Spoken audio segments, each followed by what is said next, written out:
Hello everyone, welcome to the class. Today we will talk about domain name service, DNS. So what's a domain name service?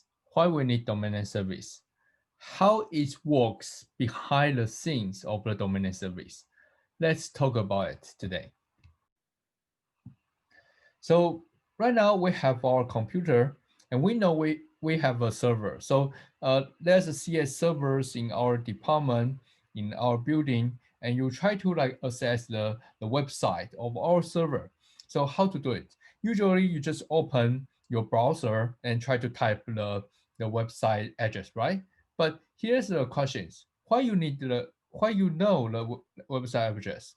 So because the address as what we covered before, IPv4 is like a couple digits, right? For example, it can be 192.0.0.1, this kind of format. So this is the IP address. The IP address is not like a www.cs.umass.edu. This is not IP address. So the IP address follows some formatting, and this formatting should be 4 byte numbers. So how you like use these 4 bytes to access the CS server? So this is a critical question, right? Because you don't know what's a number. What's the IP address of our CS server? You don't know. Actually, we cannot like remember so many numbers in our brain, right? We cannot like keep remember. So usually we just type www.cs.umass.edu, then we can find the server. But how? How it works? Why this? Why we have this in our computer? So actually, this is the stuff we want to talk about today. It's called domain name service.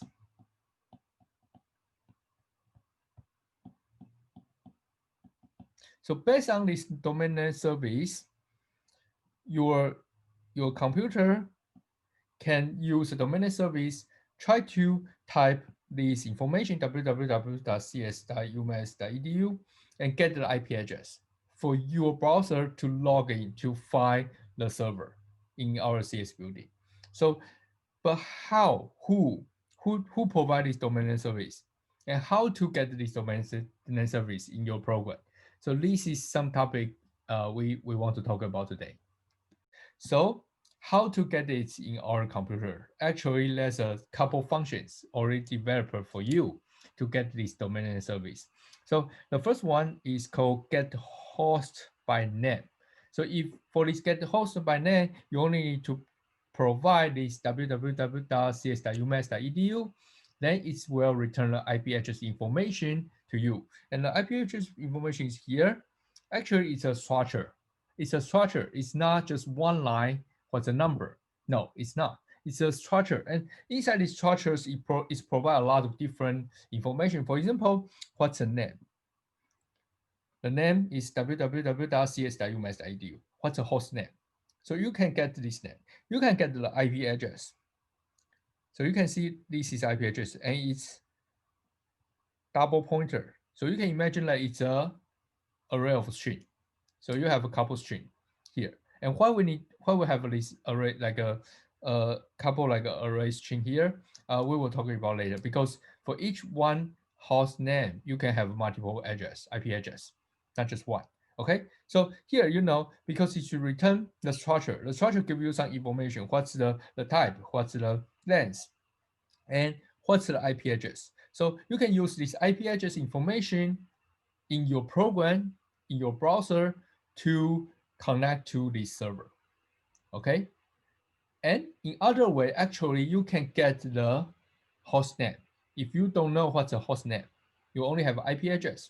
You can try to package your IP address in some structure and pass it into another function called get host by address. In this case, this one also return a structure for you, this structure for you. And it's provide this name information, this address information, so you can use it to like tell your user what's the host name, what's the actually the address, like what's the IP address you want to like share to this server. Okay, so you can get like couple information. Depends on the input, you will get the same output for it's a structure for this information. So you can provide the host name. You can also provide the address. So as I mentioned, actually there's a lot of different mapping possibility on this address and host name. You can have one host name mapped to one IP address. It's simple one. It's just a simple one. But you can also have multiple domain name, multiple like a host name mapped to the one IP address. For example, in our server, we have logi cs.umax server and mail cs.us server. They both map to the same IP address. And of course, you can have multiple domain name mapped to multiple IP address. For example, google.com maps to a lot of different IP address you can have. Okay, of course, there's some special one. Even though you have some valid domain name, but it does not map to any IP address. It's just like nothing there. When you try to connect, there's no IP address there for you to connect. It's just like some garbage value. So actually, there's a lot of different mapping way to for this like a domain name service, domain name, and the IP address. So how we actually like get this information? Do do we like install this information on our server? Why we can use get like a host name, get host by name this function to get the information? Definitely we cannot store every IP address like in our machine, right? So, but how? How to get this information? By just provide a name, www.cs. How to do it? So actually you can imagine that there's one server called domain name service server. And when your computer say get host by name, it will request the information to the server. So the server will return this information back. So this is the idea why we can use get host by name to receive the information. Actually, we connect to another server. And for your browsers, every browsers know what's the server they should connect to. So in this case, you don't need to worry because they already know which server they should talk to get the information, right?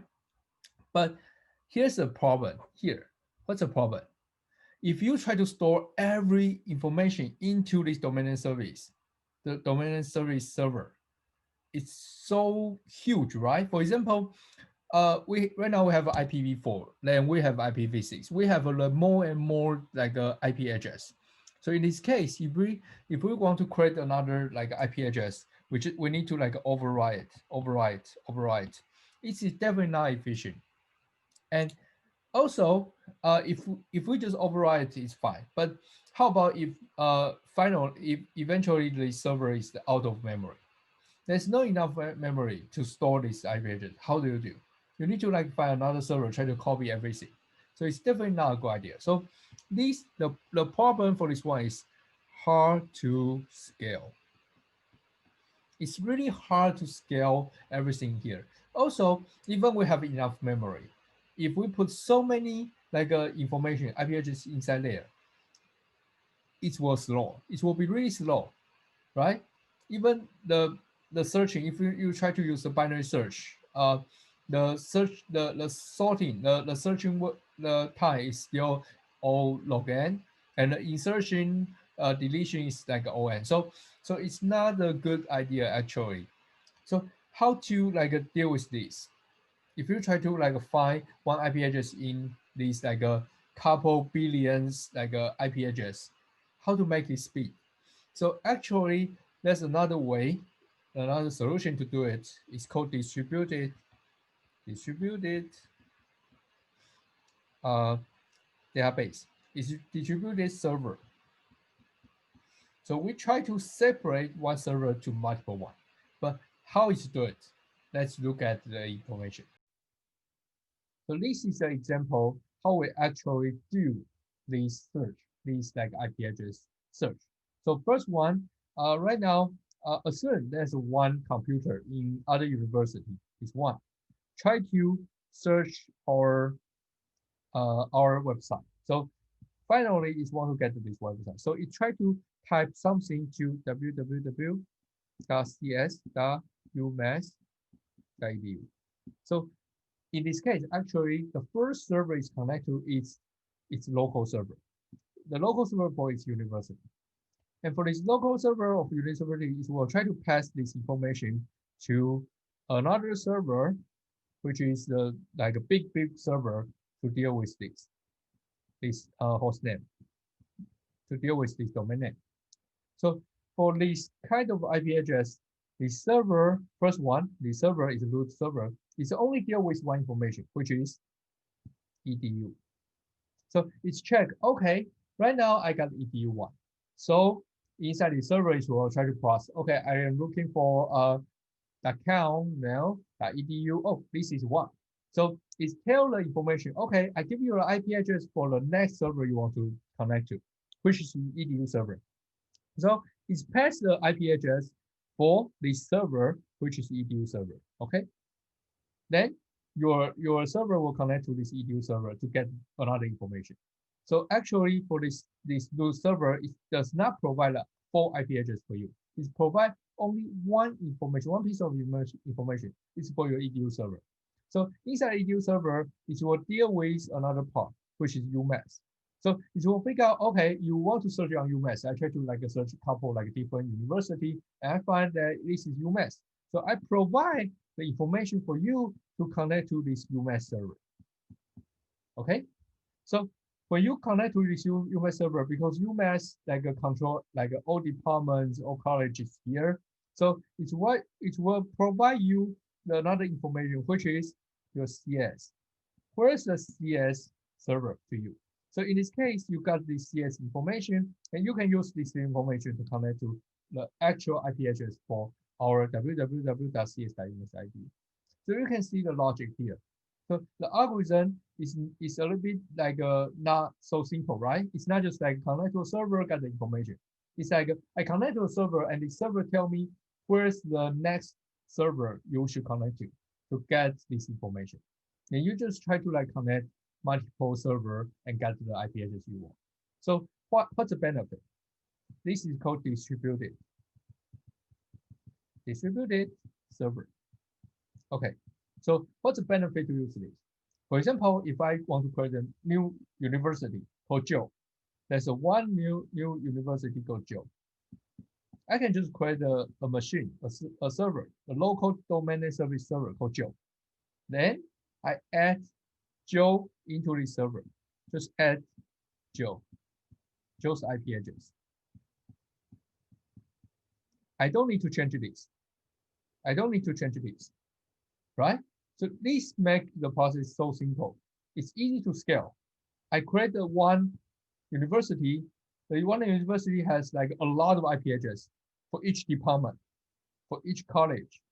You have a lot of IP address, but it's fine because I can just put another domain service called Joe's domain service, try to put this information here, and at the end, I only add one entry, just one entry in this edu server.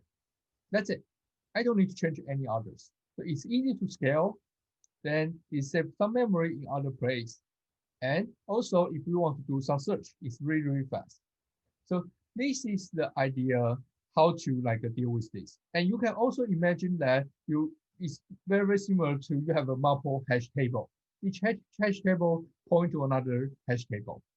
Each entry, the entry in each hash table point to another hash table. So you can like keep like a quick to search the data you want to find, you want to search the IP address. Okay, so this is the idea. So now I understand what's the domain name service, but I'm a little bit worried about how to program this in my software because get host by name use very special structure. I'm worried about how to actually use it in my code. Can you show me an example? Okay, let's see an example. So this example, which shows the link in the site, so you can download it. So this example is not so difficult if you understand what's this. For this one, we define the structure, and this structure, we will use it to store the host name, IP address, this information. So actually, we will use this structure to store the information we need. And here at the end, then we will try to do something after it's. The first part is about the argument. So for the domain names, the system, we will pass one argument as the IP address, or we will pass it as like a host name. then we will use this information to search to find the information. And we need to talk about this a little bit because the IP address, the arguments can be IP address or hostname, can be two different formats. So the first line here, we try to use a function. This function will convert the IP address to another format. And what's another format? Because the machine reads, the format for a machine is different to the human. So we need to convert it to a special number for the machine. So this function can help us to convert the IP address to a machine, readable like a number. But here, because we can also use this function if it's convertible, if it's IP address, then it's convertible, then you will return some number. But if it does not return a number, which means this is not IP address, it might probably just provide some like a domain name. So in this case, if it's domain name, we use get host by name to deal with this argument. If it's IP address, we use get host address, and we need to use the address machine readable. So this is the address for machine. So not the argument one, because argument one is the address for the human, okay? So we need to use a different format by using the address to get the information. But no matter which way you get this information, you will store to the same structure. And after that, you will process the same structure. So you will use these structures here. If that equal to null, means no information. Otherwise, you try to print out what's the host name for this information, this server. No matter you use IP address or host name to search it, you can get the host name in this structure. And then you can get the alias, which is www. If we use www.cs, you can get some information. And also you can get the IP address. So this is IP address structure. Okay, so for this IP address, we try to use this one because the IP address can be like there might be more than one IP address, right? So you use the for loop to traverse, iterate like each IP address and try to bring out each IP address in this for loop. Okay, so this is the logic of your program. The first one, no matter you use IP address or you use the host name, you can use different function to get the information package. And the information package will be stored in these special structures. And using these structures, you can get the host name, you can get the alias, you can get the address. Okay, so let's see when we compile it, what happened. GCC DNS.cho. Okay, so when we compile it, we can just use DNS. Then we can say www.cs.umass.edu. So in this case, you can see it's actually find the host name, it's find the alias, it's find the IP address. Of course, we can use ./DNS for this IP address. You will see the same result for these two. So this is an example how you actually use a domain name service, like your domain name, to use this domain name service by like search this IP address for your browser, for your program to connect to the server. Hi, this is for today. Today we just talk about domain name service. Domain service, you can imagine that it's like provide like by like a distributed server. Like if you want to like get the IP address for particular server, you can use a name, the host name, to search this IP address. But the server is not just one server. It's not like one giant server there. It's a distributed server. So when you send a request, it will like try to provide another next information, the information for the next server you want to search. For example, it provide where's the edu server you want to use, where's the UMass server you want to use. You try to do couple connection between the server, then you can get the information you need for your program. And if you want to like search this domain name, like you search this IP address, keep in mind get host by name, get host by address is a very useful function. And they will return very special structures. These structures include all information you need, include the host name, include the IP address. IP address can be multiple IP address, not just one. So you can use it to like find the information you need for the connection. If you want to make a network connection, you can use this to find the information you need, okay? So this is for today. I hope you enjoyed today's video. See you next time. Domain name service is cool.